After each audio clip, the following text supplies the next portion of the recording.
Hey, today we're going to talk a little rivalry basketball, and we got Kevin Easley. He's the head men's basketball coach, Life University Running Eagles.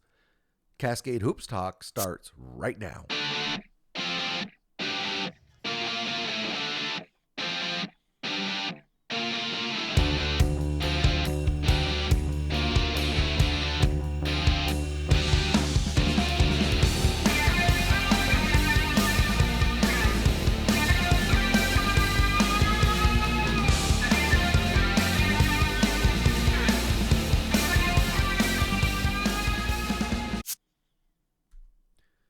Last night was the 254th edition of the Oregon Tech versus Southern Oregon rivalry. Obviously, this is a rivalry I grew up with. As a young kid, I remember being piled in cars with all the adults heading over the hill to Ashland, two towns separated by 60 miles and 5,000 feet of mountain. And the games were always one or two possessions. The crowd was always fanatical. And then when Southern Oregon would come back over the hill toward Klamath Falls, it would be the same way up at Oregon Tech. It's a great, great rivalry. Every game is fantastic. And tonight it was a great game in Ashland. Oregon Tech came out on top. Great, great college basketball game. Physical. The refs really let them play. Oregon Tech won this game 72-68. Keegan Shivers, 18 points, 11 rebounds, and Blake Jensen, 18 points, 8 rebounds. So Oregon Tech, they go to 20-6, and they will host Multnomah, who we'll talk about in a moment, and Warner Pacific on Friday and Saturday. So we'll take a quick look because we just did the standings the other day, but this game, Oregon Tech and LC State are still battling for second. Oregon Tech has the inside track because of the way the tiebreakers work. But the big story is Southern Oregon is tied with Multnomah for that fourth and final home court playoff position. You know that Multnomah is playing their final few games as a basketball program. So it's just the story is just incredible. So real quick, we'll go through what the games are this weekend. LC State's in action. They're battling for second. Multnomah will be at Oregon Tech as they're trying to get that home playoff game, and then they have to go over and play Southern Oregon, who they're tied with. And then LC State will play Bushnell on Saturday. Those are the games I'm going to be looking at. Those are the big games in the conference this weekend. In the Appalachian Conference, there was one game tonight. Union defeated Kentucky Christian. It was a good win for Union. They're competing for that last and final playoff spot there in the Appalachian Conference. Here are the games coming up tomorrow. You can see them there. There's a couple big ones. Bryan and Johnson, that's a big one. Pikeville needs to win. They're clinging to a one-game lead as the conference comes to a close here. River State's, again, they're also in action. A couple of games I wanted to mention. St. Mary Woods, as you know, has already clinched the conference title, the overall conference. Alice Lloyd beat Rio Grande. I keep talking about momentum games, but that's a big game going into the playoffs. And then West Virginia Tech defeated IU East at IU East, which surprised me. It was a 1-point game, but that was a big win for West Virginia Tech. I guess I have to go to the next one. So here's the standings now. This is for the East Division. It looks all tied. I think that's really, they're fighting for some seeding here. IU East, even though they lost tonight, I think they're safe making the playoffs still. And here's the West Division. And, of course, St. Mary of the Woods has already won the conference. And this is what's happening on Thursday, these games right here. Hey, let's take a listen to Kevin Easley. He's the head men's basketball coach at Life University. They're the Running Eagles. He has a lot of experience at all kinds of different levels, so I thought that his take on NAIA basketball was interesting. They got a great program there at Life. And let's just take a listen to Kevin Easley, head men's basketball coach, Life University. Cascade Hoops Talk, Billy D. I got Kevin Easley. He's the head men's basketball coach, Life University. They are the Running Eagles. Welcome, Coach. Thanks for being on. I appreciate it, Bill. Thanks for having me. Excited to be able to talk to you today a little bit about running Eagles basketball. So, first thing I want to ask you about, you caught my eye. I saw you on social media last night. You talked about getting out of the ultimate trap game with Abraham Baldwin, a game you went into, uh, that you would definitely expect to win every time you played. And man, they really played you tough last night, didn't they? Yeah, they did, and I say the ultimate trap game in all the respect to those guys. They played a tremendous game. Mm-hmm. They played with a lot of heart and a lot of purpose. We played them Saturday night. We beat them by 40 points on Saturday night on senior night, and I think when you play a team, within 48 hours of each other, and you play the same team, they understood that. Talking about ABAC as we call them, they knew, they didn't want to have a game like they had the last time. So Right. they came in with a little bit more fire and purpose, and our guys understanding, the human element of, okay, we just beat a team by quite a few points, and they don't have the best record, and we can go in here and we can kind of win this game, and then get ready to play Dalton State on Saturday for a league championship. And it did not turn out that way. We had to struggle to win. They shot 59%. It's the worst defensive performance we had all year long. I mean, they made every shot. I mean, we couldn't get stops, but we got the stops when we needed to. And just credit goes out to obviously those guys for having a good game plan, and credit to our guys for being able to pull it together, and gut out that win. Yeah, I agree with you 1,000%. I mean, you got to, I always remind people these guys are, whoever you're playing, they're all college basketball players. And the Absolutely. opponent gets a vote. But the important thing is you got through, you had to play them twice back to back. That's tough as well. But you got through the game. Just talk about where, right now, as I read it, and I want to confirm this with you, my understanding of the Southern States is the team that gets the overall championship is the team with the least losses. Is that correct? That is correct. So right now you That is have correct. you have three losses, and Dalton State also has three losses.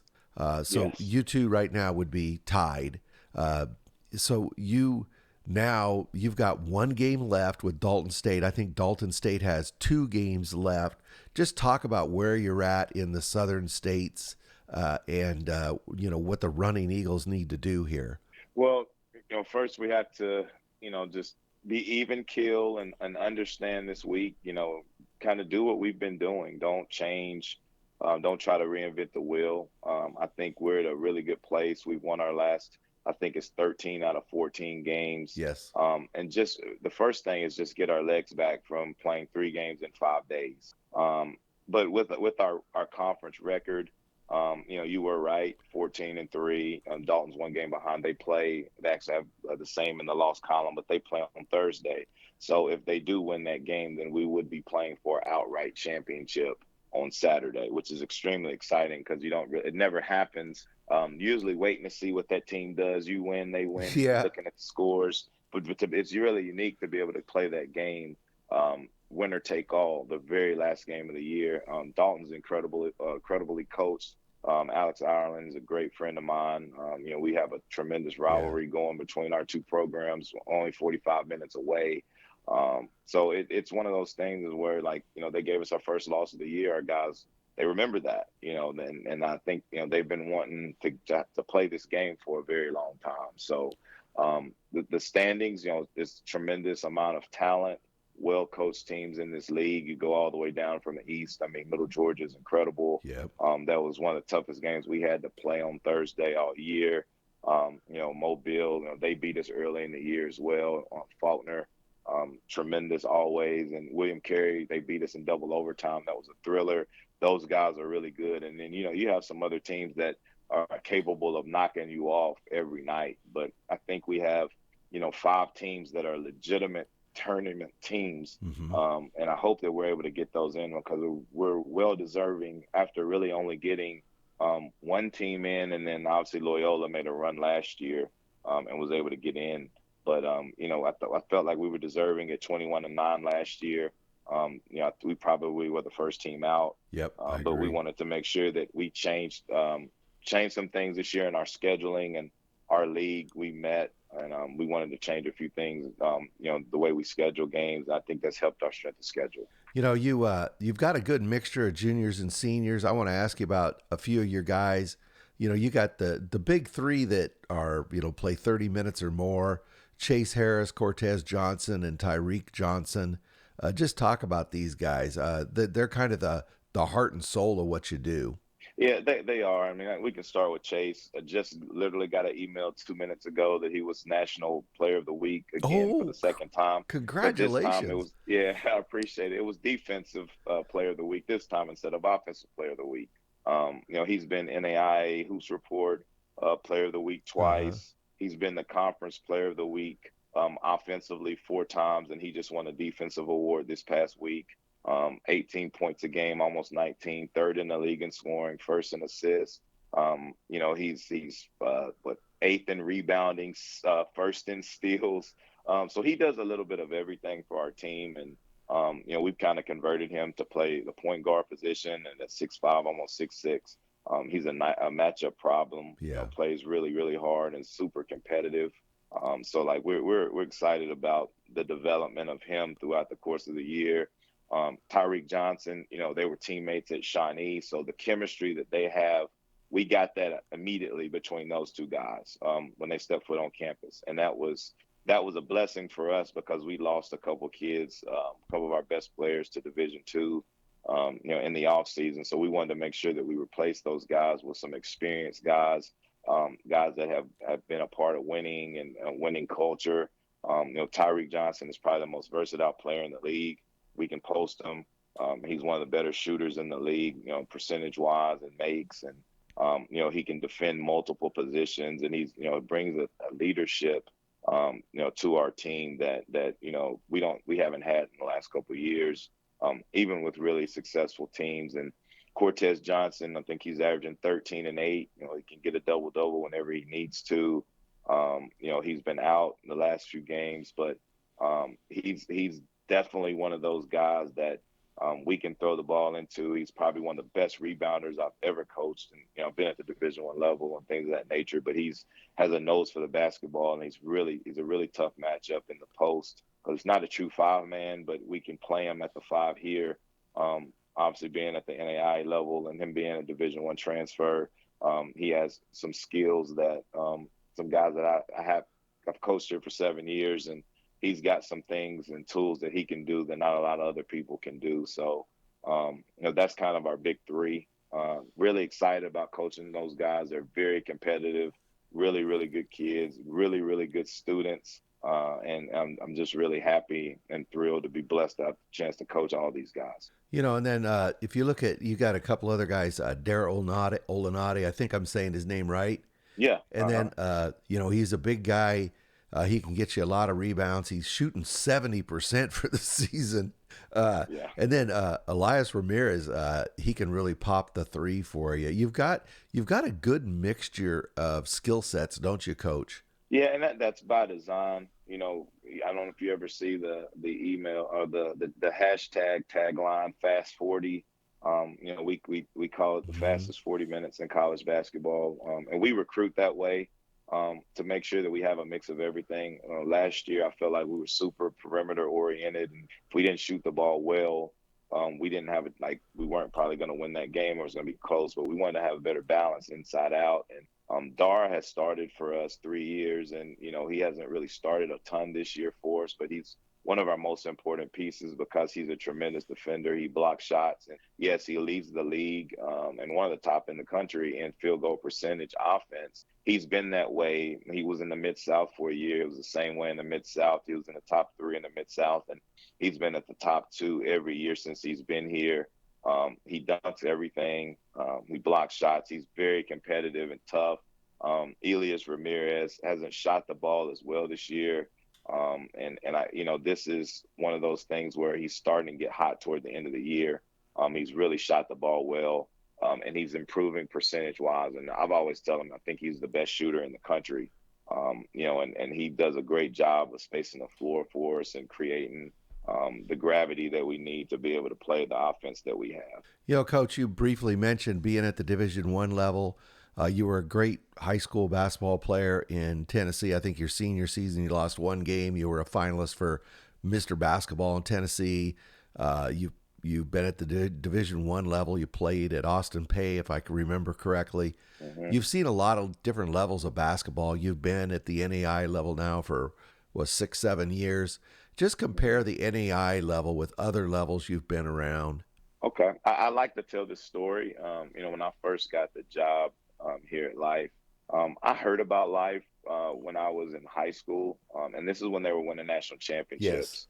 And then you kind of got out of sight, out of mind a little bit. Obviously I went Division One, played at Austin Peay, um, but from a standpoint of just being able to understand what NAIA basketball is about, I didn't really understand it. So um, when I first got the job, I came, we played, and my wife came, and she was like, I had no idea the basketball was like this. I thought this was just like higher level high school basketball. She didn't know Yep. because she didn't know. All she saw was the Division One stuff that we had, where I've been, and she realized how competitive it was. And my first year, we had transfers from Mississippi State, Robert Morris, Norfolk State.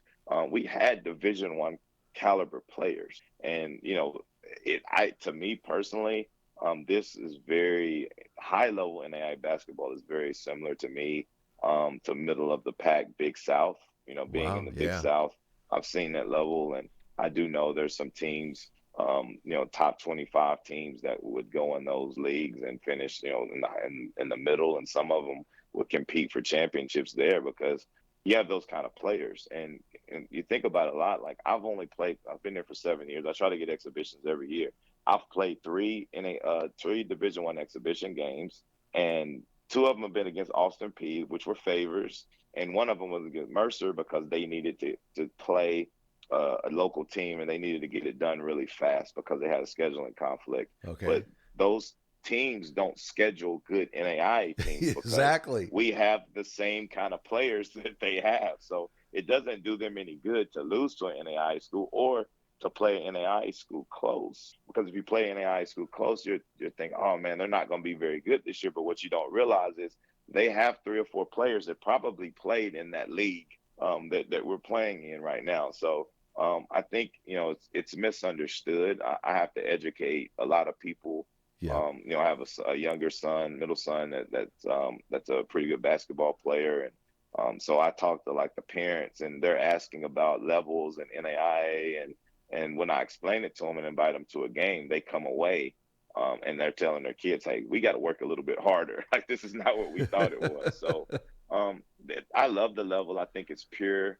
Yes. You don't have to deal with NIL stuff as much. Obviously, the transfer portal is prevalent right now with every level. And I think if you can adapt to what's going on in the transfer portal, if you're worried about losing kids and things like that, I think you'll get left behind. You have to understand the kids are going to come here. You do right by them as well as you can, and if they can give you everything they've got, and if they feel like it's their time to leave, they probably helped you leave you in a good place, and then they Yep. go on to something else, and then you can go on and have an opportunity to recruit other kids. And it's not ideal, but I think it's the nature of what the climate we're in right now. And personally, I love it. I can't really speak enough about how much I really enjoy this level because it's just so pure. Yeah, definitely. That's what, I've followed it all my life. I've told the story 100 times, but that's what draws me to it is it's basically that they're all student athletes, and very, very few of them are going to play basketball after that last NAI game.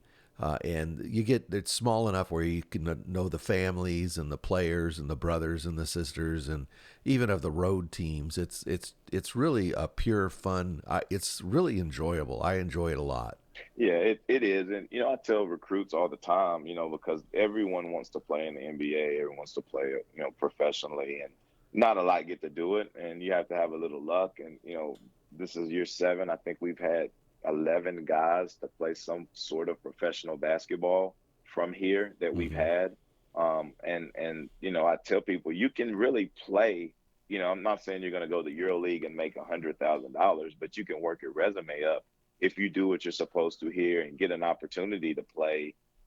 Get on a G League roster, Yeah. or go to Georgia and play, to places like that and play and build your resume. So this is a place where you absolutely you can come and build a resume and have an opportunity to play professionally. But I mean, you are right. Majority of the kids Yeah. that do play, once they play their last game and the buzzer sounds, they play their last game. Yeah. Well, but like you say, if you if you're good enough, somebody's going to find you. We've seen there's Absolutely. lots of examples of that. Last question for you, Coach. I became familiar with Life back in the '90s when they were making their runs. They came up to Oregon Tech, I think, twice and played up there. They were just monster games, a great program. That program has a long history, a successful history. What's it like to coach at a place with such a deep basketball history? It's been really cool. And like I said earlier, I knew about Life, and one of the guys that when I was in high school, he was in the class above mine in class AA, Jimmy Snap Hunter. He was National Player of the Year, but he was up for Mr. Basketball as well as I was in '97, and then he came and won a national championship and was, player of the year, national player of the year at Life. And that started to kind of get my antennas going a little bit. So when this job came available, I knew the rich history, and, I wanted to be a part of that. Very competitive, and there's a lot of big shoes to fill, but you feel like you have the resources and things of that nature to get it done. And, when I came here, I was blown away by the campus, and it was not like anything that I thought it would be. And 3 national championships, 2 national runner-up. The latest national runner-up was 2017. That was the last year that they won a conference title, Mm-hmm. and that was in the Mid-South. So, you talk about just a rich tradition, and all we've tried to do was just continue that. We felt like we've done a really good job, especially the last 3 years, over 60 plus wins in the last 3 years, and having an opportunity to play for a championship on Saturday is very unique. And, we just want to add to the storied history of this school. Tons of All-Americans, tons of guys that, that come back and they watch the games and they talk to the players. To just let them know, like, hey, look, you're putting on that jersey. You're playing for the front of the jersey, not for the back of the jersey. So it makes you have a lot of pride, and we want to do everything we can to just continue that and stay the course. Well, Coach, I really appreciate you giving us some time. I think the whole basketball world is looking forward to Saturday. As you said, Coach Ireland and yourself, 2 great guys. It's going to be a fantastic basketball game. I wish both teams luck. I hope it's a great NAI game, and the fans better just stuff the place. That's what I got to say. Get out and watch it. It's the only place you can go to a game. I don't know what you charge, $10, $12, but it's not going to break the family. And get out and watch this basketball game on Saturday against Dalton State. It's for a lot of marbles. It is, and look, don't keep inviting fans to Dalton State. They're going to have a packed gym already, so we don't want to have standing room only there. It's a really tough place to play, and like I said, Coach does a really good job over there. I have a ton of respect for him. We've had some battles over the years, and it's just fitting that it would come down to 2 schools that are 45 minutes away, and have a lot of history playing against each other. So I'm excited about it. Our guys are excited about it. Yeah. I know they have a trap game in front of them as well. So Yeah. we'll sit back and relax, and watch them on Thursday, and just prepare for these guys to play a really good basketball game on Saturday. Well, thanks a lot, Coach. That's Coach Kevin Easley. He's the head men's basketball coach, Life University Running Eagles. Thank you, Coach. All right, I appreciate it. Hey, thanks a lot to Coach Kevin Easley and to Life University. Appreciate his time, and that is a big game coming up on Saturday. In the HBCU, they were in action tonight. No surprises in the games that were played.